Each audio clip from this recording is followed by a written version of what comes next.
વંદે ગુજરાત।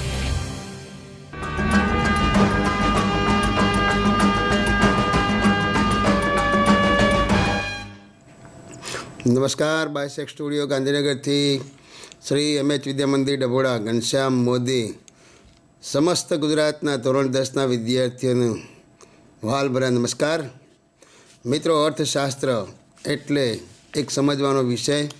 जीवन में કેટલીક ચીજ વસ્તુ ખરીદી કરીએ એટલે પહેલી આર્થિક બાબતોને આપણે વાગોળીએ છીએ। વિશ્વની અંદર મિત્રો અનેક સમસ્યાઓ જોવા મળે છે અને આમ તો જોઈએ તો વિશ્વના તમામ દેશો એમાં ખાસ કરીને જોઈએ તો વિકાસશીલ અર્થતંત્ર ધરાવતા દેશોની અંદર ઘણી બધી સમસ્યાઓનો એક ઘટમાળ જોવા મળે છે। તો જેની અંદર સમસ્યાઓ છે આપ જોઈ શકો છો। આપણે જોઈશું ગરીબી અને બેરોજગારીની મુખ્ય સમસ્યા। પ્રકરણ નંબર 17 ગુણભાર છે અને 5 બોર્ડની પરીક્ષાની અંદર લગભગ આ પ્રકરણમાંથી 5 માર્કની ટૂંકનોટ પૂછાય અથવા 5 માર્કના વિકલ્પો પૂછાય, કાં તો ગમે તે રીતે 5 એનો ગુણભાર છે। બરાબર। આજે જોઈએ તો આપણો દેશ અનેક ગંભીર સમસ્યાઓનો સામનો કરી રહ્યો છે, જેવી કે વસ્તી વધારો, ફુગાવો, આતંકવાદ, કાળું નાણું, બેરોજગારી, ગરીબી, ભ્રષ્ટાચાર, ભાવ વધારો। તો મિત્રો, આવી અનેક સમસ્યાઓથી આપણો દેશ ઘેરાયેલો છે। પ્રકરણ નંબર 17ની અંદર મુખ્ય 2 સમસ્યાઓ જોવાની છે, એક ગરીબી અને બીજી બેરોજગારી। તો મિત્રો શરૂ કરીશું। ભાગ નંબર 1 ગરીબી। ગરીબી એટલે શું? તો પહેલી એક સામાન્ય વ્યાખ્યા છે કે જીવનની પ્રાથમિક જરૂરિયાતો। મિત્રો, પ્રાથમિક જરૂરિયાતો એટલે આપણી ખોરાક, પોશાક, રહેઠાણ, શિક્ષણ અને આરોગ્ય। આ 5 જરૂરિયાતો કોઈ પણ વ્યક્તિ કે કુટુંબની અંદર પાયાની જરૂરિયાત કહેવાય છે। જો આ જરૂરિયાતો સંતોષવા માટે જે તે વ્યક્તિ કે કુટુંબને આવક ધરાવતી ન હોય કે એની ખરીદ શક્તિ ધરાવતી ન હોય તો એવી વ્યક્તિને આપણે ગરીબ વ્યક્તિ તરીકે ઓળખાવીએ છીએ અને આખી પરિસ્થિતિને આપણે ગરીબીની પરિસ્થિતિ તરીકે ઓળખાવીએ છીએ। આપ જોઈ શકો છો ગુજરાત રાજ્યનો નકશો બતાવ્યો છે। ગુજરાતની અંદર આજે તમે જુઓ તો 16.63% લોકો ગરીબીની રેખાથી નીચે જીવે છે। એક સ્પષ્ટતા કરી દેવાની કે ગરીબી રેખા એટલે બિલો પોવર્ટી લિમિટ, BPL। હવે આગળનો મુદ્દો જોઈશું, ગરીબી રેખા નીચે જીવતા લોકો કોને કહેવાય? એટલે બિલો પોવર્ટી લિમિટ, ગરીબી એ ગુણાત્મક ખ્યાલ છે। આપણે જોઈએ છીએ કે એક ચિત્ર બતાવ્યું હોય અને ચિત્રની અંદર એવું હોય કે 2-4 છોકરા ભોજન વગર ફરતા હોય, ગંદા વસવાટોમાં રહેતા હોય, આજુબાજુનું બેકગ્રાઉન્ડ એકદમ ગંદકીથી ખદબદતું હોય, છોકરા રોગગ્રસ્ત પીડાતા હોય, સરેરાશ આયુષ્ય કરતાં એમનું આયુષ્ય ઓછું હોય, નિરક્ષરતાની પરિસ્થિતિ જોવા મળતી હોય, પછી જન્મજાત રોગોથી પીડાતા હોય, પછી ભણવાની ઉંમરે બાળકો બાળ મજૂરી કરતા હોય, બાળ મૃત્યુદરનું પ્રમાણ ઊંચું હોય, 2 ટંકનું ભોજન પૂરતું મળતું ન હોય, તો આવા જે લોકો છે એ લોકોને આપણે ગરીબી રેખા નીચે જીવતા લોકો તરીકે ઓળખાવીએ છીએ। મિત્રો, 2 ગુણનો પ્રશ્ન પૂછાય છે તો એના લક્ષણો લખવાના। હવે ખ્યાલ છે કે નિરપેક્ષ ગરીબાઈ કોને કહીશું? નિરપેક્ષ ગરીબી એટલે વિકાસશીલ દેશોની અંદર જોવા મળતી ગરીબી। ન્યૂનતમ આવક, ખર્ચ કે વપરાશના નિર્ધારિત ધોરણોને આધારે નક્કી થતી ગરીબી। એટલે કે વિકાસશીલ દેશોની અંદર પાયાની જરૂરિયાતો સંતોષવા માટે જે વ્યક્તિ આવક ધરાવતી ન હોય તેવી ગરીબીને આપણે નિરપેક્ષ ગરીબી તરીકે ઓળખાવીએ છીએ। નિરપેક્ષ ગરીબી હંમેશા વિકાસશીલ અર્થતંત્ર ધરાવતા દેશોમાં જ જોવા મળે છે। મિત્રો, હમણાં જ આપણે જોયું કે ગરીબી રેખા હેઠળ જીવન જીવતા લોકોના લક્ષણો કયા કયા છે? તો ગરીબી રેખા હેઠળ જીવન જીવતા લોકોનું જીવન ધોરણ ઊંચું લાવવા માટે સરકારે કયા ઉપાયો લીધેલા છે? તો સૌથી પહેલું તો આપણા દેશની અંદર લગભગ 30% કરતાં વધારે લોકો ગરીબી રેખા હેઠળ જીવન ગુજારે છે. એવા લોકોને સરકાર તરફથી BPL કાર્ડ ધારકો તરીકે ગણાવે છે. જેમ કે ગ્રામ્ય અને શહેરી વિસ્તારની અંદર આવી BPL કાર્ડની વિતરણ વ્યવસ્થા કરેલી છે. પછી સહકારી મંડળીઓ દ્વારા સરકારે એમને રેશન કાર્ડને આધારે આવશ્યક ચીજ વસ્તુઓ પણ પૂરી પાડવામાં આવે છે. બીજો કે જે વ્યાજબી ભાવની દુકાનો છે એ વ્યાજબી ભાવની દુકાનેથી સરકાર તરફથી ₹2 કિલો ઘઉં અને ₹3 કિલો ચોખા એમને દર મહિને 35 કિલોની મર્યાદામાં અનાજનું વિતરણ કરવામાં આવે છે. એ સિવાય અનાજ, ખાંડ, તેલ, મીઠો, કેરોસીન વગેરે ચીજ વસ્તુ પણ એમનું જીવન ધોરણ ઊંચું લાવવા માટે સરકારે કેટલાક ઉપાયો સૂચવ્યા. તો મિત્રો, આ હતું એક મુદ્દો. આગળ જોઈશું હવે ગરીબીનું માપન. મિત્રો, ગરીબીનું માપન કેટલી રીતે કરવામાં આવે? તો ગરીબીનું માપન 2 રીતે કરવામાં આવે છે. કોઈ એક કુટુંબ દ્વારા વિભિન્ન વસ્તુઓ પર કરવામાં આવેલ ખર્ચને આધારે, અને બીજું છે કુટુંબ દ્વારા મેળવવામાં આવેલ આવકને આધારે. બરાબર. પાયાની જરૂરિયાતો માટે વર્ષ દરમિયાન કેટલો ખર્ચ કરવામાં આવે છે તે નક્કી કરવામાં આવે છે. જેમ કે ગરીબ વ્યક્તિની આવક ઓછી હોય છે. પાયાની જરૂરિયાતો ખરીદવા માટે એને ન્યૂનતમ કેટલી આવક જોઈશે અને એની ઉપરથી કેટલો ખર્ચ થશે. બરાબર. જો તેટલો ખર્ચ ન કરે અથવા તેટલી આવક પ્રાપ્ત ન કરે તો એને આપણે ગરીબી રેખા નીચે જીવન જીવતો તરીકે ગણવામાં આવે છે. બરાબર. અને બીજા અર્થમાં કહેવું હોય તો નિરપેક્ષ ગરીબી તરીકે પણ ઓળખી શકાય.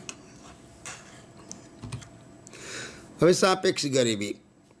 તો નિરપેક્ષ ગરીબીની સામે હવે સાપેક્ષ ગરીબી. તો સાપેક્ષ ગરીબી આપણે કોને કહીશું?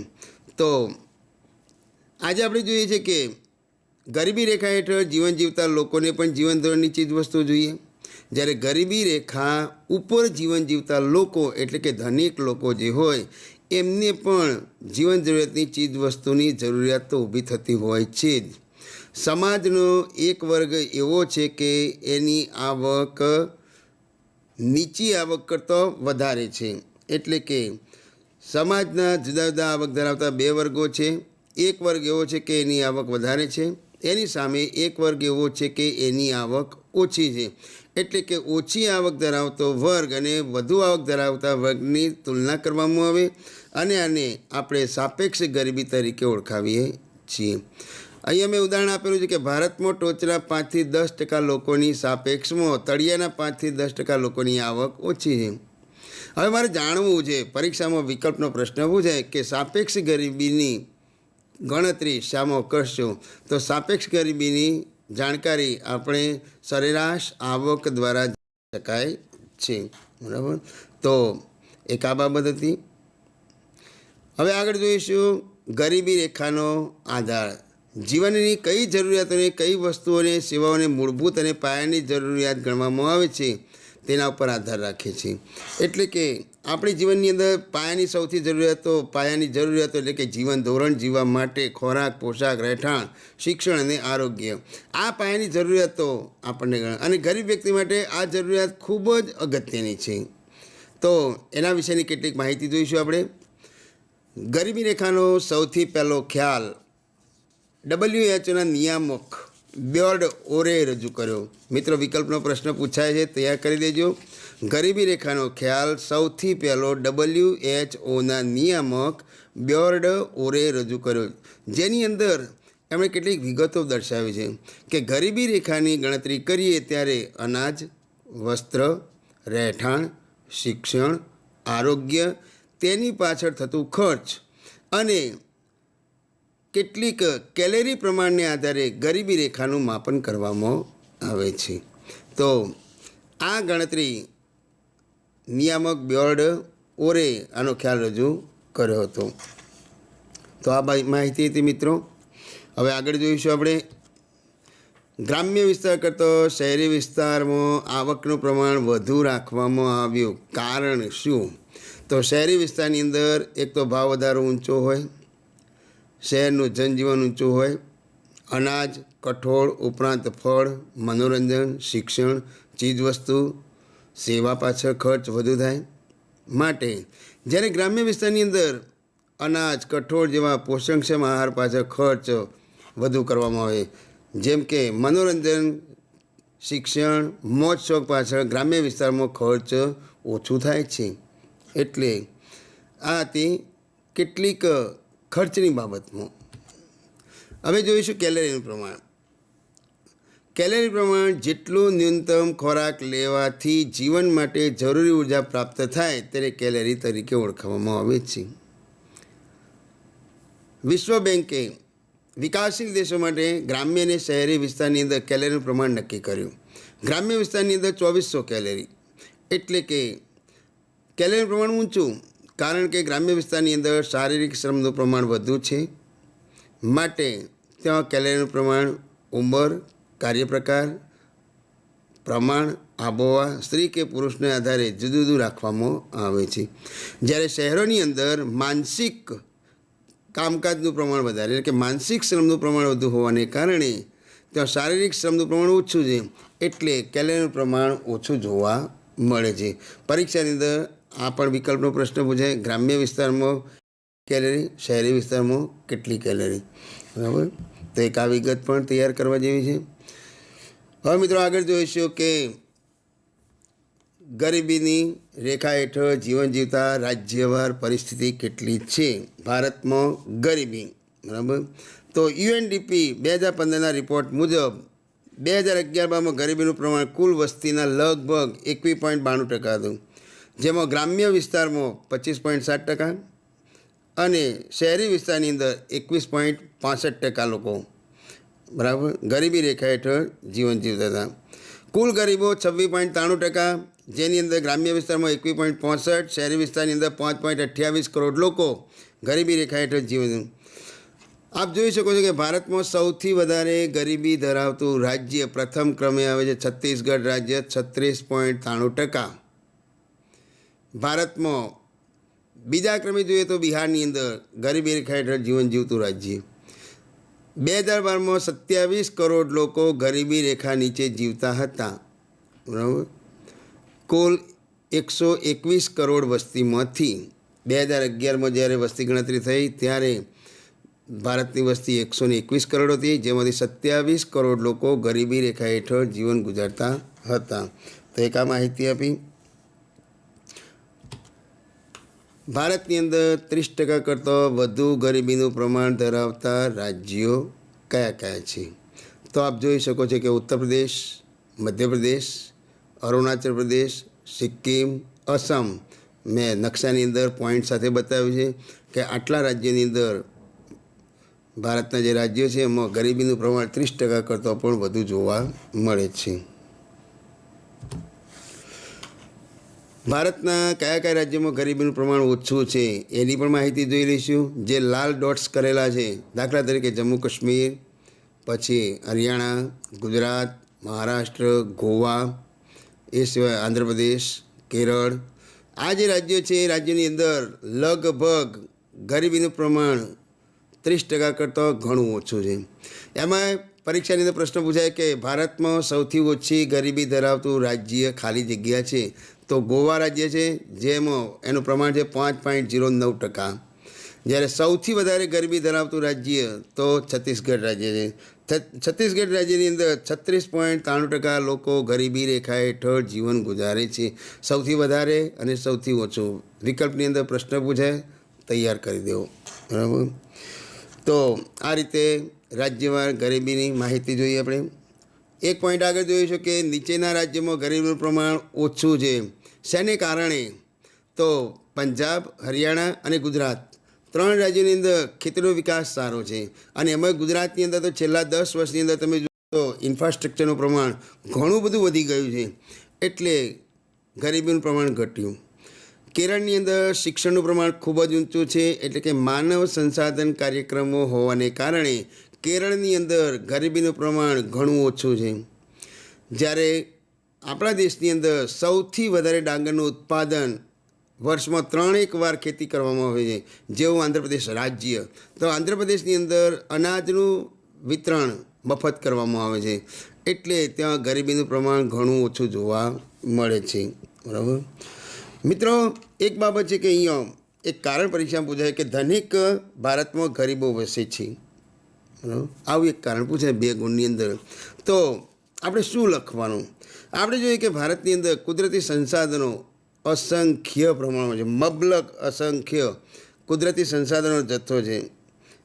પણ એ સંસાધનોનો ઉપયોગ કરવા માટે આપણી પાસે ક્ષમતાનો અભાવ, શિક્ષણ, તાલીમ, કૌશલ્યનો અભાવ, આપણું ખામીયુક્ત આયોજન, એને કારણે લોકોની સુખાકારી તેમજ કુદરતી સંપત્તિના ઉપયોગ માટેના જે કાર્યક્રમો થવા જોઈએ એ કાર્યક્રમો થતા નથી. એને કારણે ભારતમાં ગરીબીનું પ્રમાણ ઓછું છે.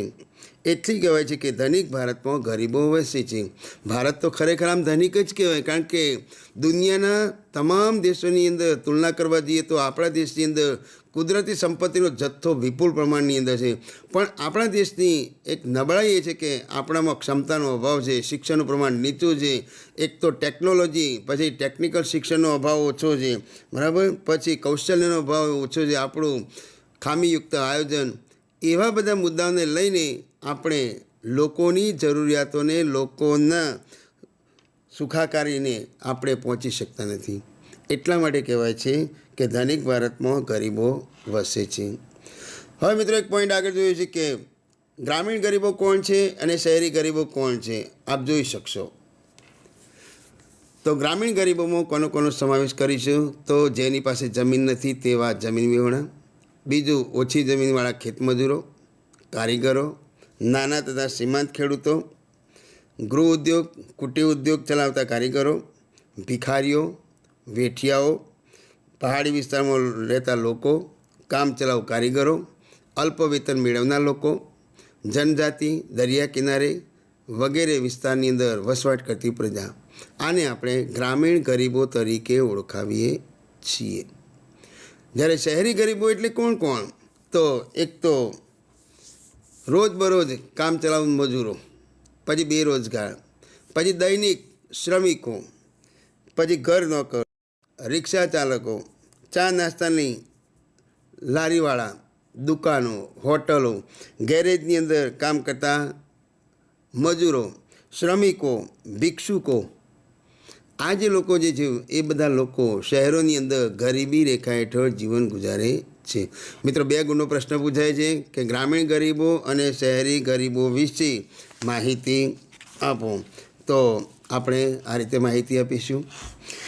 હવે મિત્રો એક પોઈન્ટ આગળ જોઈશું, ખૂબ જ અગત્યનો પ્રશ્ન કે ગરીબી ઉદ્ભવવાના કારણો જણાવો. આ પ્રશ્ન 5 ગુણનો પૂછી શકાય. તો ગરીબીના કારણો, પહેલો મુદ્દો છે ખામી ભરેલું આયોજન. આજે તમે જુઓ તો મોટા અને ભારે ઉદ્યોગના વિકાસ તરફ વિશેષ ધ્યાન આપવામાં આવ્યું. એને કારણે નાના પાયાના ઉદ્યોગો, હસ્તકલા, હુન્નર ઉદ્યોગ એ પડી ભાગ્યા, એની ઉપેક્ષા કરવામાં આવી. આજે તમે જુઓ તો સરકારે કોને વધુ ઉત્તેજન આપ્યું? મોટા અને ભારે ઉદ્યોગ, કારણ કે કમાણી એમાંથી લેવાની છે, સરકારને એમાંથી ચાલે છે. પછી બીજું શિક્ષણ, સ્વાસ્થ્ય અને તાલીમ તરફ દુર્લક્ષ સેવાયું. શહેરી સગવડોમાં વધારો, જ્યારે ગરીબોની જરૂરિયાતોની ઉપેક્ષા કરવામાં આવી.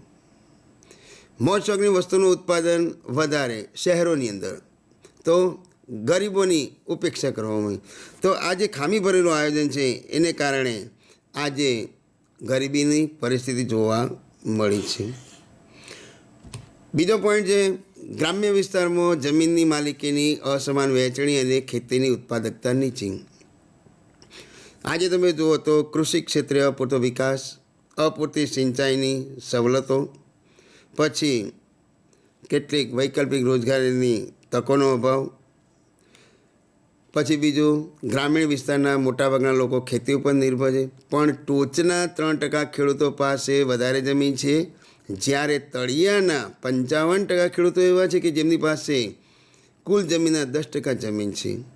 એટલે આ ગરીબીનું પ્રમાણ જોયું.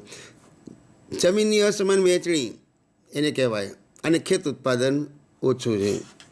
તો જમીનની અસમાન વહેંચણીને કારણે પણ ભારતમાં ગરીબીનું પ્રમાણ જોવા મળે છે. પછી જમીનની સીમાંત ખેડૂતોનું પ્રમાણ વધુ જોવા મળે. સીમાંત ખેડૂત કોને કહીશું? તો જે ખેડૂતો પાસે 1 થી 2 એકર જમીન ધારકો હોય એને આપણે સીમાંત ખેડૂત તરીકે ઓળખાવીએ છીએ.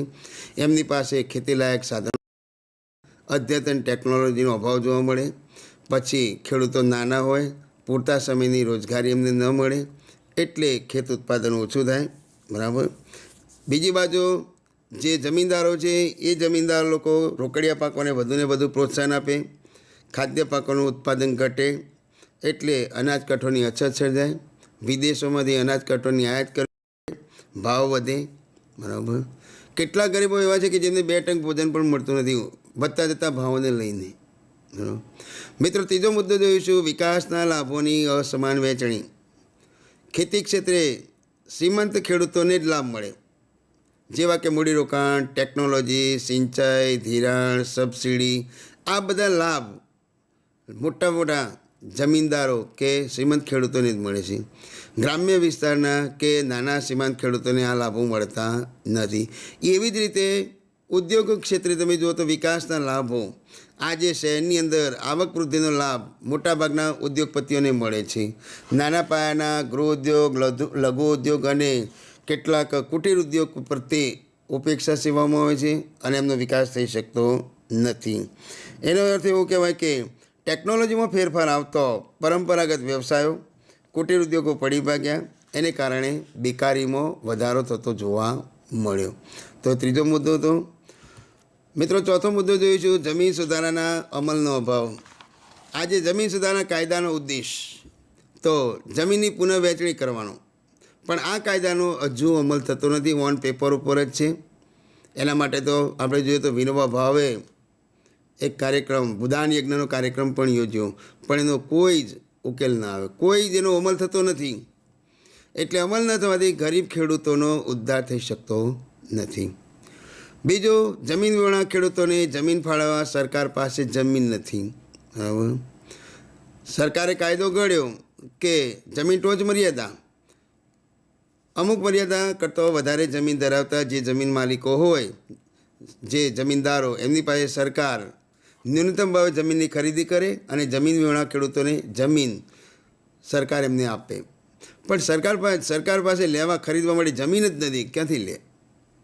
એટલે એને કારણે જે સીમાંત ખેડૂતો કે જમીન વિહોણા ખેડૂતો આજે પણ ગરીબીની પરિસ્થિતિ હેઠળ જીવન ગુજારે છે.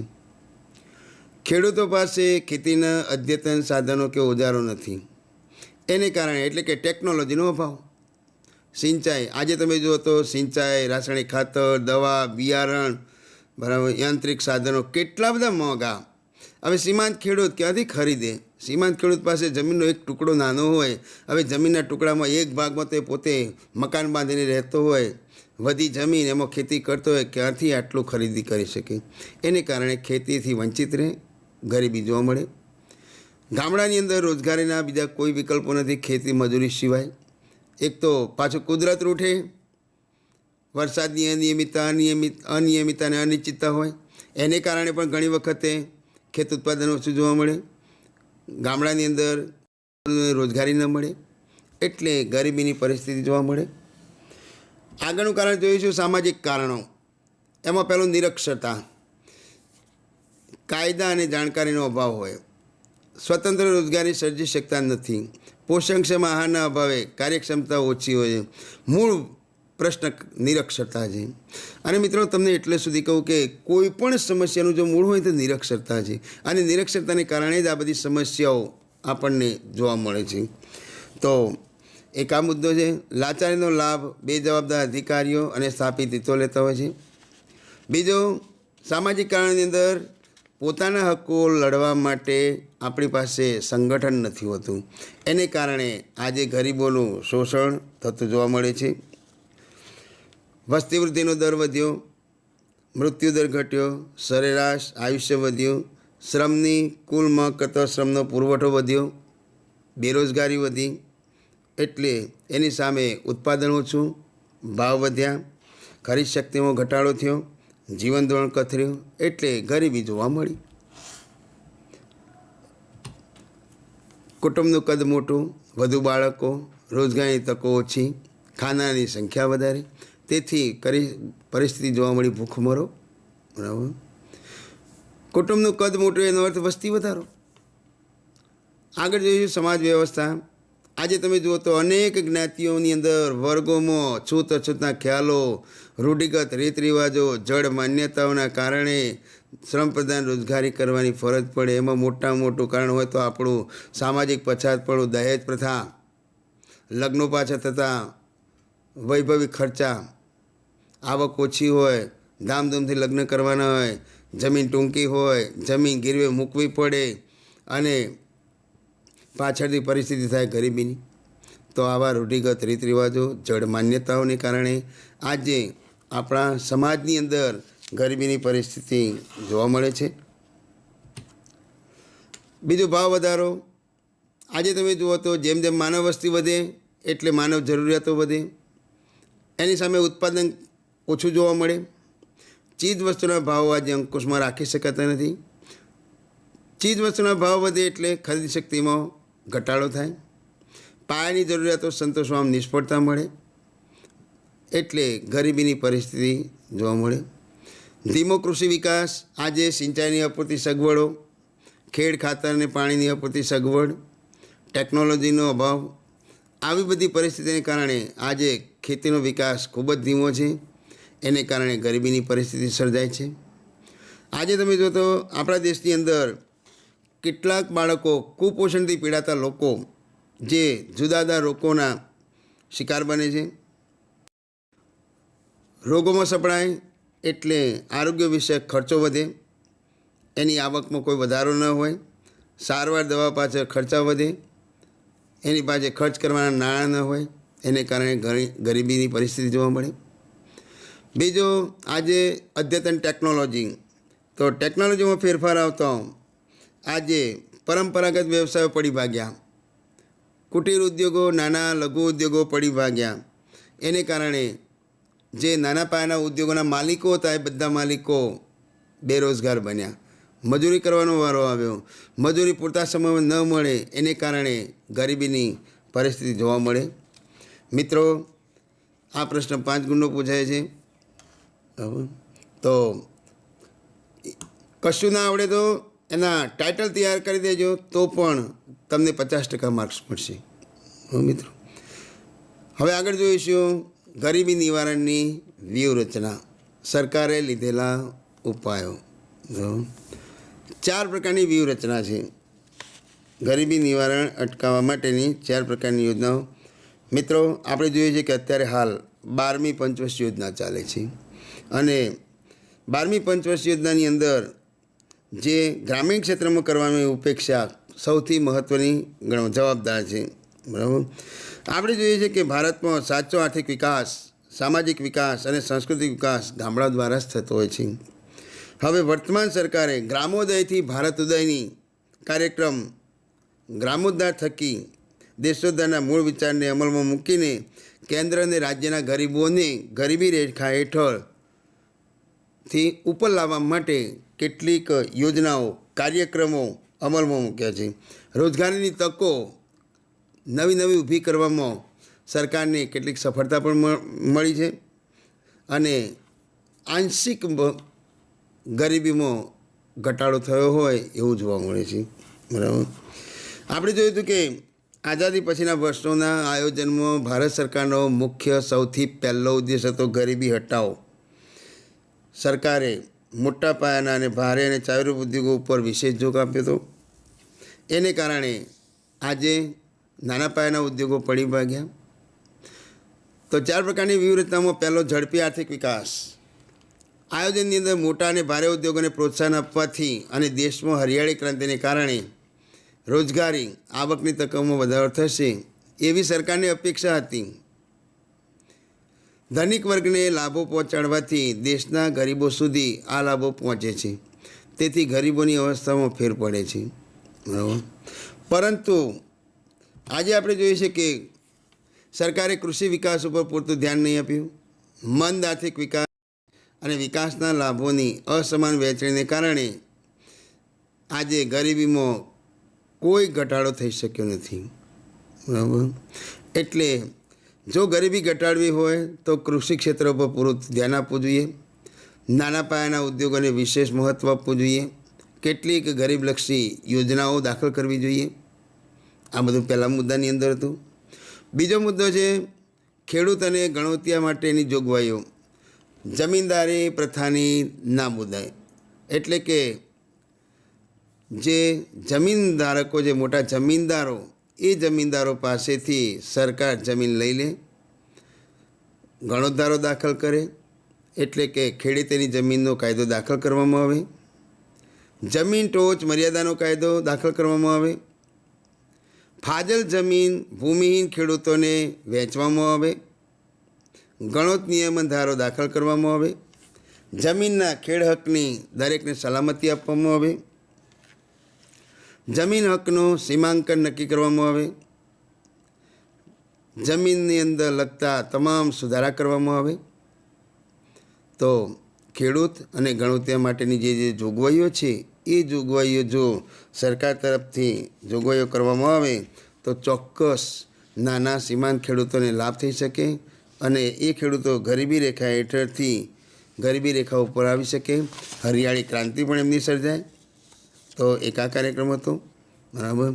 જેવા અનેક સુધારા કરીને સરકારે ગ્રામીણ વિસ્તારમાં આવકની અસમાનતા ઘટાડવાના પ્રયત્નો કરેલા છે. મિત્રો, આગળનો મુદ્દો જોઈશું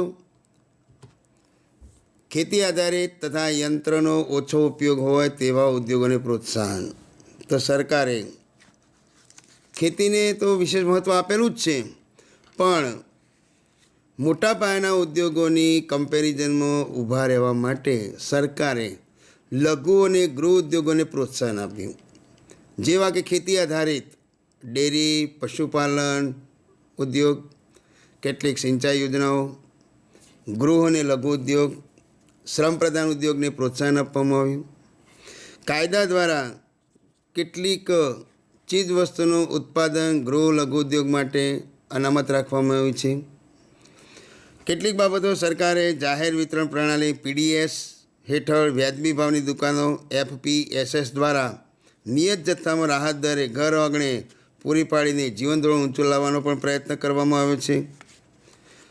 ગરીબી નાબૂદી માટે સરકારે ખેતી વિષયની સાથે સાથે લોકો સ્વાવલંબી બને એટલા માટે કેટલીક રોજગારલક્ષી તાલીમ અને શિક્ષણ, એટલે કે કેટલીક યોજનાઓ છે.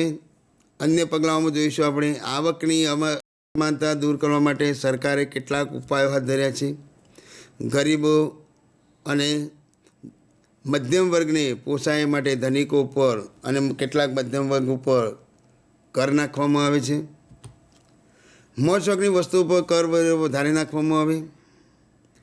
જાહેર વિતરણ વ્યવસ્થા દ્વારા સસ્તા ભાવે ચીજ વસ્તુનું વિતરણ કરવામાં આવે છે. હમણાં જ મેં કીધું કે જાહેર વિતરણ પ્રણાલી PDS, વ્યાજબી ભાવની દુકાનો શરૂ કરવી.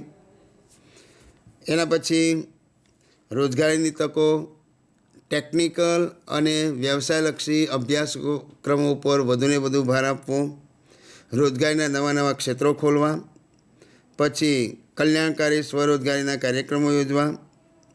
એ સિવાય ગ્રામીણ કે નગર કક્ષાએ શાળાઓ, માધ્યમિક, ઉચ્ચતર માધ્યમિક શાળાઓ તેમજ ઉચ્ચ શિક્ષણ આર્થિક સહાય પૂરી પાડવી. સ્કોલરશીપ, ફી માફી, આશ્રમ શાળાઓ ખોલવી. કન્યા કેળવણીને વધુ ઉત્તેજન આપવું. મહિલા સશક્તિકરણના કાર્યક્રમોને વધુ ઉત્તેજન આપવું. ગ્રામીણ ક્ષેત્રે શિક્ષણ, આરોગ્ય, વસવાટ, કુટુંબ નિયોજન, સંદેશા વ્યવહાર, રસ્તા, સિંચાઈ, આ બધાનો વિકાસ કરવો, જેને આપણે પાયાની જરૂરિયાતો કહીએ છીએ, પ્રાથમિક જરૂરિયાતો. સામાજિક સલામતીના કાર્યક્રમોનો પણ વિકાસ કરવો. તો આ બધી સરકારની વ્યૂહરચનાઓ છે. એ સિવાય કેટલીક વ્યૂહરચનાઓ જોઈએ છે. તો જીવન જરૂરી ચીજ વસ્તુ માટેની યોજનાઓ.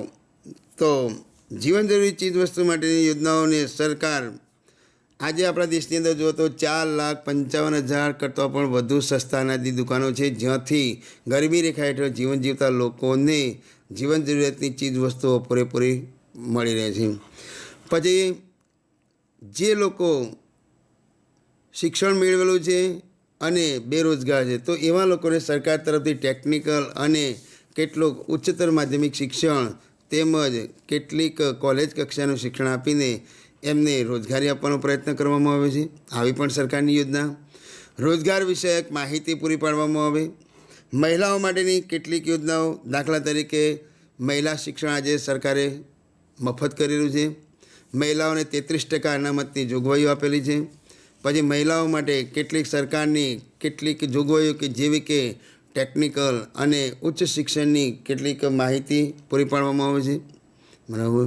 તો આ બધી મહિલા વિષયક યોજનાઓ, મહિલા સશક્તિકરણ માટેની યોજનાઓ, આર્થિક રીતે પગભર થવા માટે સ્વરોજગારી મળે એવા સરકારના પ્રયત્નો. તો આ બધી મહિલા વિષયક યોજનાઓની વાત હતી.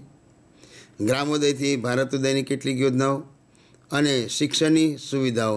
આજે તમે જો તો ભારતે 6 થી 14 વર્ષના બાળકો માટે શિક્ષણ મફત અને ફરજિયાત કરેલું છે. શિક્ષણની યોજનાઓમાં આજે સરકાર તરફથી કેટલીક ખાતાકીય પરીક્ષાઓ લેવામાં આવે છે અને ખાતાકીય પરીક્ષાઓ દ્વારા પણ કેટલાક લોકોને સરકાર તરફથી નોકરીની નવી નવી તકો પણ ઊભી કરવામાં આવે છે. તો મિત્રો, આ હતી વ્યૂહરચના. હવે મુખ્ય પ્રશ્ન જોઈશું આપણો ગરીબી નિવારણ કાર્યક્રમ, જેને કહીએ છીએ પોવર્ટી એલિવેશન પ્રોગ્રામ. તો ગરીબી નિવારણ કાર્યક્રમની વાત કરીશું. તો કેટલીક યોજનાઓ છે અને એ યોજનાઓ વિશે આજે આપણે માહિતી લઈશું. ગરીબી નિવારણ કાર્યક્રમ એટલે કે PAP કાર્યક્રમનો હેતુ કયો? તો ગરીબીથી પ્રભાવિત કુટુંબો માટે નોકરી, રોજગારીની તકોનું સર્જન કરવું અને તેમની આર્થિક સ્થિતિમાં સુધારો કરી ગરીબી રેખાથી ઉપર લાવવાનો પ્રયત્ન. હવે ગરીબી નિવારણ કાર્યક્રમની અંદર મુખ્ય 5 ભાગમાં વહેંચવામાં આવેલું છે. પહેલું, સ્વરોજગારીયુક્ત કાર્યક્રમો. બીજું, વેતનયુક્ત રોજગારીના કાર્યક્રમ. ત્રીજું, અન્ન સુરક્ષાને લગતા કાર્યક્રમો. નંબર 4, સામાજિક સલામતીને લગતા કાર્યક્રમો. અને 5, શહેરી ગરીબી નિવારણના કાર્યક્રમો. મિત્રો, બે ગુણનો પ્રશ્ન પૂછાય છે કે ગરીબી નિર્મૂલ કાર્યક્રમોને કેટલા ભાગમાં વહેંચવામાં આવે છે? તો પહેલું, સ્વરોજગારયુક્ત કાર્યક્રમ. બીજું, વેતનયુક્ત રોજગારી કાર્યક્રમ. ત્રીજું, અન્ન સુરક્ષાને લગતો કાર્યક્રમ. ચોથું, સામાજિક સલામતીને લગતો કાર્યક્રમ. અને 5મું, શહેરી ગરીબી નિવારણને લગતો કાર્યક્રમ. તો આ બધા કાર્યક્રમો યોજવાથી આજે ગરીબીમાં ઘટાડો થયો છે. આજે એક પછી એક આપણે કાર્યક્રમો વિશે માહિતી લઈશું. જોઈશું પહેલો, સ્વરોજગારીના કાર્યક્રમો. તો સ્વરોજગારયુક્ત કાર્યક્રમ, આની અંદર સરકારનો હેતુ શું છે કે સરકાર સીધી રોજગારી નહીં આપે. સરકાર તમને રોજગારી મેળવવા માટે તાલીમ દ્વારા ભવિષ્યમાં રોજગારી મળે એવું તાલીમ અને શિક્ષણ આપે છે. એટલે કે ગ્રામીણ યુવાનોને સ્વરોજગારી માટે સાધનોની પૂર્તિ, બાળ અને મહિલા કાર્યક્રમો, ગ્રામ સંકલિત વિકાસ કાર્યક્રમો, આવી બધી યોજનાઓ સરકાર દ્વારા નિયુક્ત કરવામાં આવે છે, જેને આપણે સ્વરોજગારીયુક્ત કાર્યક્રમ તરીકે ઓળખાવીએ છીએ. આપ ચિત્ર ઉપરથી જોઈ શકો છો કે સ્વર્ણ જયંતિ ગ્રામ સ્વરોજગાર યોજના, બરાબર, SGSY. ગ્રામ્ય વિસ્તારની આખી પરિસ્થિતિનું ચિત્ર આપણને બતાવેલું છે અહીંયા, બરાબર. કેટલાક ગૃહ ઉદ્યોગો છે, કેટલાક કુટીર ઉદ્યોગો, પશુપાલન, બરાબર. આ બધી માહિતી આપેલી છે, આપ જોઈ શકો છો.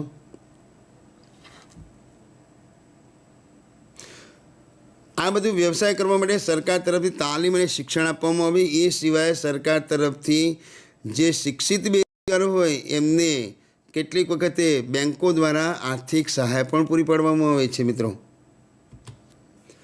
હવે જોઈશું સ્વર્ણ જયંતિ ગ્રામ સ્વરોજગાર યોજના, એને SGSY કહે. ગરીબી રેખા નીચે જીવતા લોકોને તાલીમ, બેંક ધિરાણ, નાણાકીય સવલત, સબસિડી, પછી બજાર, સ્વરોજગારી દ્વારા તેમની રોજગાર ક્ષમતા વધારવાના પ્રયત્નો કરવામાં આવે છે. આ યોજનાનો લાભ કોને કોને આપવામાં આવે? તો જિલ્લા ગ્રામ વિકાસ એજન્સી તથા તાલુકા પંચાયત દ્વારા આનો લાભ આપવામાં આવે છે. તો જિલ્લા ગ્રામ વિકાસ એજન્સી એટલે કે જિલ્લા વિકાસ બેન્કો જે હોય એ બેન્કો દ્વારા મારફતે જેણે તાલીમ અને શિક્ષણ મેળવ્યું હોય એવા લોકોને સ્વરોજગારી મેળવવા માટે સરકાર તરફથી આર્થિક સહાય અને સબસિડીવાળી આર્થિક સહાય પાછી આપવામાં આવે. નંબર 2 જોઈશું સ્વર્ણ જયંતિ શહેરી સ્વરોજગાર યોજના, એટલે કે શહેરોની વિગતો જોઈશું. તો આપણને ખબર છે કે મિત્રો, શહેરોની અંદર ગ્રામ્ય વિસ્તાર કરતાં ભણેલાઓની સંખ્યા વધારે છે, બરાબર, ક્વોલિફાઈડ વધારે થયેલા હોય અને ક્વોલિફાઈડ શિક્ષિત બેરોજગારીની સંખ્યા વધારે હોય, એના માટે સરકારે એક કન્ડિશન મૂકી છે કે 18થી 35 વર્ષની વયના શિક્ષિત બેરોજગાર યુવાનોને જ આ લાભ મળે છે. શહેરી વિસ્તારની ગરીબ મહિલા અને બાળકોનો વિકાસ થાય તેવા પ્રયત્નો કરવામાં આવે છે. આર્થિક પછાત લોકોને પ્રાથમિકતા આપવામાં આવે. એમાં સૌથી વધુ ધ્યાન મહિલાઓ ઉપર હોય છે. મહિલાઓને સ્વરોજગારી અને સબસિડીવાળી સ્વરોજગારી વધુને વધુ ચૂકવવામાં આવતી હોય છે. તો બીજો મુદ્દો હતો સુવર્ણ જયંતિ શહેરી સ્વરોજગાર યોજના. એના પછી જોઈશું વેતનયુક્ત રોજગારીના કાર્યક્રમો. આની અંદર સીધી રોજગારી, કામ મળે અને વેતન મળે. આની અંદર મોટાભાગે શારીરિક શ્રમનું પ્રમાણ વધારે જોવા મળે. એમાં નંબર 1 છે જવાહર ગ્રામ સમૃદ્ધિ યોજના. સ્થાનિક જરૂરિયાત પ્રમાણે માળખાગત સુવિધાઓ ઊભી કરી ટકાઉ અસ્કયામતો ઊભી કરવી. હવે માળખાગત સુવિધા એટલે કે કેટલીક યોજનાઓ સરકારની, આજે તમે જુઓ તો ગુજરાત રાજ્યની ઘણી બધી યોજનાઓ ચાલે છે, જેવી કે ચોમાસાની ઋતુની અંદર વનીકરણના કાર્યક્રમો, ભૂમિ સંરક્ષણ, નાની ખેતી યોજનાઓ, કૂવા રિચાર્જ કરવા, ધોબીઘાટ બાંધવા, રસ્તાઓનું સમારકામ કરવું, દવાખાનાઓ બાંધવા, શાળાઓનું નિર્માણ કરવું, પંચાયતઘરનું નિર્માણ કરવું, એસટી બસ ડેપો, બરાબર, પછી કેટલીક નાના નાના ચેકડેમો બાંધવા, બરાબર. તો આ બધી જે યોજનાઓ છે એ બધી યોજનાઓ જે આપણે જવાહર ગ્રામ સમૃદ્ધિ યોજના, આમાં શું થાય કે ગરીબી રેખા હેઠળ જીવન જીવતા લોકોને એક તો રોજગારી પણ મળી જાય અને બીજું છે સરકારની કેટલીક યોજનાઓ જે છે, સરકારે નક્કી કરેલું માળખાગત સુવિધાઓ એ લોકોને પૂરી પાડવા માટે સરકારની યોજનાઓ પણ પૂરી થતી હોય છે. તો એક આ મુદ્દો પણ આપણે પરીક્ષાની અંદર પૂછી શકાય. આપણે જોઈ શકો છો કે સિંચાઈ માટે ચેક ડેમ અને તળાવ ઊંડા કરવા, સાર્વજનિક મિલકતો ઊભી કરી ગામડા સમૃદ્ધ કરવાનો મુખ્ય અભિગમ. આપ જોઈ શકો બધી યોજનાઓ આપેલી છે એની અંદર, શાળા, પંચાયતઘર, તળાવોનું બાંધકામ, ખેતીવાડી, બરાબર, આ બધી યોજનાઓ અહીં આપેલી છે. ચિત્રો પરથી આપણને તરત ખબર પડી જાય. હવે જોઈશું સંપૂર્ણ ગ્રામીણ રોજગાર યોજના. આ યોજનાની અંદર એવું હોય છે કે સરકાર વેતન તો ચૂકવે છે, પણ વેતનની સાથે સાથે અનાજનું પણ વિતરણ કરવામાં આવે છે. દાખલા તરીકે અહીં આપ જોઈ શકો છો કે રોડનું બાંધકામ, કેટલીક સિંચાઈ યોજનાઓ, બરાબર, અને કેટલાક સરકારના સંકલિત કાર્યક્રમો. એવા કાર્યક્રમની અંદર સરકાર ગરીબી રેખા હેઠળ જીવન જીવતા લોકોને વેતન તો ચૂકવે જ, પણ વેતનની સાથે સાથે એમને અનાજનું પણ વિતરણ કરવામાં આવે છે. તો એક આ યોજના છે વેતનયુક્ત રોજગારી કાર્યક્રમની અંદર. પછી સંપૂર્ણ ગ્રામીણ રોજગાર યોજના. કામના બદલામાં અનાજની સુરક્ષા, પોષણક્ષમ આહારની સવલતો, વધારાની વેતનલક્ષી રોજગારી, જેવા કે દુષ્કાળ પ્રતિરોધક કાર્યો, વનીકરણ, પશુ સારવાર કેન્દ્રો, જળ સ્ત્રોતનો વિકાસ, નિર્માણ અને સમારકામના કાર્યો, જેને આપણે સંપૂર્ણ ગ્રામીણ રોજગાર યોજના તરીકે ઓળખાવીએ છીએ. હવે ત્રીજો મુદ્દો છે વેતનયુક્ત રોજગારી કાર્યક્રમની અંદર પ્રધાનમંત્રી ગ્રામોદ્ધાર યોજના. એનો મુખ્ય ઉદ્દેશ તો ગ્રામ્ય વિસ્તાર તેમજ શહેરી વિસ્તારના લોકોને પ્રાથમિક આરોગ્ય, પીવાનું ચોખ્ખું પાણી, પ્રાથમિક શિક્ષણ, ગ્રામ રસ્તાઓ, વસવાટના વિકાસના કામો, પસંદગીની પ્રાથમિક સેવાઓ, પોષણયુક્ત આહાર, વીજળીની સવલતો વગેરે સેવાઓમાં સુધારો કરવો. બરાબર, એટલે પાયાની સગવડો પૂરી પાડવી. હવે આપણે એક પછી એક જોઈશું એની સગવડોની માહિતી. આપ જોઈ શકો છો પહેલી પાયાની સગવડો આરોગ્ય, બાજુમાં પીવાનું પાણી, એની બાજુમાં પ્રાથમિક શિક્ષણ, એની બાજુમાં તમે જોઈ શકો છો કે કેટલીક યોજનાઓ, વીજળી, સિંચાઈ, વાહન વ્યવહાર. આ બધી યોજનાઓ કોના માટે? પ્રજા માટે. અને એ બધી યોજનાઓ પાછળ સરકાર ગરીબી રેખા હેઠળ જીવન જીવતા લોકોને ન્યૂનતમ વેતન ચૂકવે છે, બરાબર. આને આપણે પ્રધાનમંત્રી ગ્રામોદ્ધાર યોજના તરીકે ઓળખાય. જે ઘર વિહોણા લોકો છે એમને સરકાર તરફથી હુડકો જેવા નાના નાના ઘર પણ બાંધી આપવામાં આવતા હોય છે. તો એક આ યોજના પણ છે, જેની અંદર ઇન્દિરા આવાસ યોજના, પ્રધાનમંત્રી ગ્રામીણ આવાસ યોજના, ગ્રામ્ય વિસ્તારમાં ગરીબોને મકાનો વિનામૂલ્યે આપવા. શહેરી વિસ્તારની અંદર વાલ્મીકી આંબેડકર આવાસ યોજના, ગરીબોને કાચા મકાનોને સ્થાને સાદા પાકા મકાનો બાંધવાની સહાય કરવી. અંત્યોદય અન્ન યોજના, ગરીબી રેખા નીચે જીવતા સૌથી ગરીબ કુટુંબો એમને 2 રૂપિયા કિલો ઘઉં, 3 રૂપિયા લેખે ચોખા આપે છે. 35 કિલો માસિક અનાજ આપવામાં આવે. જે લોકો BPL કાર્ડ ધારકો હોય એમને જ આ યોજનાનો લાભ મળતો હોય છે. એના પછી રાષ્ટ્રીય સામાજિક સહાય યોજના, ગરીબ વર્ગની અંદર કોઈ પ્રસૂતા હોય એને સરકાર તરફથી સહાય આપવામાં આવે. પછી નિરાધાર લોકો, વૃદ્ધોને સહાય આપવામાં આવે. કુટુંબમાં કમાનાર વ્યક્તિ જ્યારે અવસાન પામે તો એના આશ્રિતને પણ સહાય કરવામાં આવે છે. એના પછી નિર્મલ ભારત અભિયાન, આજે તમે જુઓ તો મોટા મોટા શહેરોની અંદર કે અનેક જગ્યાએ સરકાર તરફથી સુલભ શૌચાલયો બાંધ્યા છે.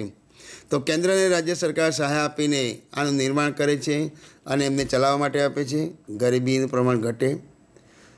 આપ ચિત્ર જોઈ શકો, સર્વ શિક્ષણ અભિયાન. સર્વ શિક્ષણ અભિયાનના આ કાર્યક્રમો પણ આજે અમલમાં છે. નેશનલ ફૂટબોલ વર્ક પ્રોગ્રામ, જેની અંદર ભારતના તમામ જિલ્લાઓના 150 અતિ પછાત કુટુંબો હોય એવા લોકોને સરકાર તરફથી રોજગારી, પછી એમને સહાય પૂરી પાડવામાં આવે અને અનાજનો પણ પુરવઠો આપવામાં આવે છે, બરાબર. તો કાર્યક્રમના અમલીકરણની સફળતાનો આધાર આવક, સંપત્તિ, વપરાશની અસમાનતામાં ઘટાડો કરવો, ઊંચો વિકાસ દર અને ઉત્પાદનમાં વધારો કરવો, વપરાશની વસ્તુઓ અને અનાજને મહત્ત્વ આપવું. તો મિત્રો, આ 2 બાબતો આપણે જોઈએ. પહેલાં તો સ્વરોજગારયુક્ત ગરીબી નિવારણ કાર્યક્રમ અને બીજું જોયું વેતનયુક્ત રોજગારીના કાર્યક્રમો. એ સિવાય કેટલીક યોજનાઓ સરકારશ્રીની, કેટલીક યોજનાઓ. પહેલી તો કૃષિ વિષયક યોજનાઓ. તો સરકારે કૃષિ વિકાસ, સિંચાઈ, સડક, પાક સંરક્ષણ, સેન્દ્રિય ખેતી, ખેત પેદાશોનું વેચાણ, આ બધી યોજનાઓમાં લોકોને રોજગારી મળે અને સીધી આવક મળે, જેનાથી ગરીબીની પરિસ્થિતિ ઓછી થાય. તેની અંદર જોઈશું પ્રધાનમંત્રી કૃષિ સિંચાઈ યોજના. તો આ યોજનાની અંદર કેટલીક જમીનને સિંચાઈ હેઠળ આવરી લે, આધુનિક સિંચાઈ યોજનાનો લાભ આપવો, ટપક સિંચાઈ, પછી જળ સંકટ દૂર કરવું, ચેકડેમો ઊભા કરવા. બીજી મુદ્દો છે પ્રધાનમંત્રી ફસલ વીમા યોજના. તો ખેત સુરક્ષા વીમા યોજના વધુ સુગ્રથિત અને આફતોથી ખેડૂતોને નુકસાનીમાંથી આર્થિક ટેકો પૂરો પાડવો. પછી ખરીદીમાં બોનસ, પાકના નુકસાનનું વળતર આપવું. ભાવની સ્થિરતા માટે ક્ષતિમુક્ત કૃષિ ભાવ પંચની પણ સરકારે રચના કરી છે. એક આ પોઈન્ટ નોંધવા જેવો છે, ક્ષતિમુક્ત કૃષિ ભાવ પંચની રચના. પછી ત્રીજો મુદ્દો રાષ્ટ્રીય પેયજલ યોજના. આ યોજનાની અંદર ખેડૂતોને નવી ટ્યુબવેલ યોજના, ક્ષાર પ્રવેશ નિયંત્રણ જેવા કાર્યક્રમો, તળાવનું ખોદકામ, વોટરશેડનો વિકાસ, ટાંકીનું નિર્માણ, વરસાદી પાણીનો સંગ્રહ, વનરોપણ, નહેરની લાઇનિંગ બનાવવી, ફૂલ છોડ ઉછેરવા, નવીનીકરણ, રોજગારલક્ષી કાર્યક્રમો યોજવા. આનાથી ખેતીને વધુ લાભ મળશે. પછી બીજો, સરકાર તરફથી ઓછા વ્યાજના દરે બેંકો દ્વારા ધિરાણ પણ આપવામાં આવે. પશુપાલનના વ્યવસાય માટે ખાતર, યંત્રો ખરીદવા માટે સરકાર તરફથી કેટલીક યોજનાઓ પણ દાખલ કરેલી છે. પછી જોઈશું ઇનામ યોજના. તો આ યોજનાની અંદર સરકાર દ્વારા ખેડૂતો પાસે સીધું રોકડિયા પાકો અને અનાજની ખરીદી કરવામાં આવે અને ખેડૂતોને પૂરતા પોષણયુક્ત ભાવ આપવામાં આવે. પછી જોઈશું ગ્રામોદયથી ભારત ઉદય, બીજો નંબર. તો આ યોજનાની અંદર સરકાર તરફથી કેટલીક યોજનાઓ, દાખલા તરીકે બાગાયતી પાકોની ગુણવત્તા સુધારવી, પાણીના ટાંકાનું નિર્માણ કરવું, જળાશયોનું, જલ મંદિરો, પછી કેનાલનું, બરાબર, આ બધી સહાય કરવી વગેરે વગેરે. ગ્રામોદયથી ભારત ઉદય. દીનદયાળ ઉપાધ્યાય ગ્રામ જ્યોતિ યોજના, એની અંદર 24/7 રાત દિવસ સતત દરેકને વીજળીનો પુરવઠો પૂરો પાડવો, રાહત દરે વીજળી આપવી. પછી આજે 18,000 ગામોમાં વીજળી પહોંચાડવાની નવી લાઈનો નાખવામાં આવેલી છે. નવા વીજ સબ સ્ટેશનો ઊભા કરવા, સૌર ઉર્જા દ્વારા વીજળી, સોલાર ટેકનિક સાધનોનો પણ વિકાસ કરવો, આ પણ સરકારની એક યોજના છે. એના પછી આદિવાસી મહિલાઓને પશુપાલન અને સંકલિત ડેરી વિકાસ યોજના હેઠળ એમને સહાય પૂરી પાડવી, સજીવ ખેતી, ગ્રેડિંગ, પેકેજિંગ તાલીમ આપવી. પછી સેન્દ્રિય ખેતીને પ્રોત્સાહન આપવું, રજિસ્ટ્રેશન ફીમાં સહાય, ખેતીની સામગ્રી ખરીદવામાં સહાય, ખેડૂતોને તાલીમ અને શિક્ષણ આપવું, ખેડૂતોને ઓછા દરે ધિરાણ કરવું, બજારની પૂરી સગવડ ઊભી કરવી. પછી મુખ્યમંત્રી ગ્રામ સડક યોજના, મિત્રો આપ જોઈ શકો છો, મુખ્યમંત્રી ગ્રામ સડક યોજનાની અંદર રસ્તાઓનું સમારકામ કરવું, ગામડામાં એકબીજા સાથે સડક માર્ગો હાઈવેથી જોડવા, ગ્રામ પંચાયતને સહાય આપવી, શૌચાલયો બાંધવા જેવા રોજગારલક્ષી કાર્યક્રમો. એના પછી મા અન્નપૂર્ણા યોજના, આ યોજના હેઠળ ગુજરાત સરકારે અંત્યોદય કુટુંબોને ગરીબી રેખા હેઠળ જીવન જીવતા લોકોને અનાજનું વિતરણ કરે છે. તો આજે રાજ્યની અંદર લગભગ 3.62 કરોડ જનતાને આ યોજના હેઠળ આવરી લેવામાં આવેલી છે. એના પછી સાંસદ આદર્શ ગ્રામ યોજના, તો આ યોજનાની અંદર તમે જોઈ શકો છો આદર્શ ગામની રચના, સ્થળાંતર અટકાવવું, સાર્વજનિક કાયમી મિલકતો ઊભી કરવી, સારા જીવનની તકોનું નિર્માણ કરવું, ગ્રામોદ્ધાર સાંસ્કૃતિક વારસાનું જતન કરવું, સામાજિક સમરસતાના કાર્યો કરવા. પછી મહાત્મા ગાંધી રાષ્ટ્રીય ગ્રામીણ રોજગાર યોજના, જેને મનરેગા કહેવામાં આવે છે. મિત્રો આ યોજના આજે ગુજરાતમાં સૌથી વધુમાં વધુ ચાલે છે, મનરેગા, જેની અંદર બેકારી ભથ્થું ચૂકવવું, સરકાર તરફથી વેતનયુક્ત કાર્યક્રમો યોજવા, હમણાં આપણે કીધા એ વેતનયુક્ત કાર્યક્રમો, ઇન્દિરા આવાસ યોજના, મરઘા બતકા ઉછેરના શેડ, માછલા સુકવણી બોર્ડ, કેનાલની સફાઈ, ઘણી બધી યોજનાઓ સરકારની જેને મનરેગામાં સમાવી લેવામાં આવી છે. આ ટૂંકનો તૈયાર કરી દીધા જેવી છે. મિશન મંગલમ, તો મિત્રો મિશન મંગલમની અંદર મહિલા સભ્યોને સખી મંડળો યોજવા, સહાય પૂરી પાડવા, કૌશલ્યવર્ધક તાલીમ આપીને પાપડ, અથાણા, અગરબત્તી જેવા ગૃહ ઉદ્યોગોનો વિકાસ કરવો, જેમાં સ્ત્રીઓને રોજગારી મળે. પછી દત્તોપંગ ઠેંગડી કારીગર વ્યાજ સહાય યોજના, તો આની અંદર સરકાર દ્વારા હસ્તકલાઓ અને હાથશાળના ઉદ્યોગો માટે સરકાર કુટીર ઉદ્યોગો, કાચા માલની ખરીદી અને ઓછા વ્યાજની લોન આપે છે. એના પછી જ્યોતિ ગ્રામોદ્યોગ યોજના, તો જ્યોતિ ગ્રામોદ્યોગ યોજનાની અંદર બેરોજગારોને ગ્રામ્ય વિસ્તારની અંદર ઉદ્યોગ સ્થાપવા માટે પ્લાન્ટ, યંત્ર સામગ્રી, વીજળી, જમીન, આર્થિક સહાય પૂરી પાડે, સબસિડી આપે. સ્ટાર્ટઅપ ઇન્ડિયા અને નવા આઈડિયા સાથે બેરોજગાર યુવાનોને, સાહસિક યુવાનોને તાલીમ, મફત વીજળી, જમીન, આ રીતે આર્થિક સહાય આપવામાં આવે છે.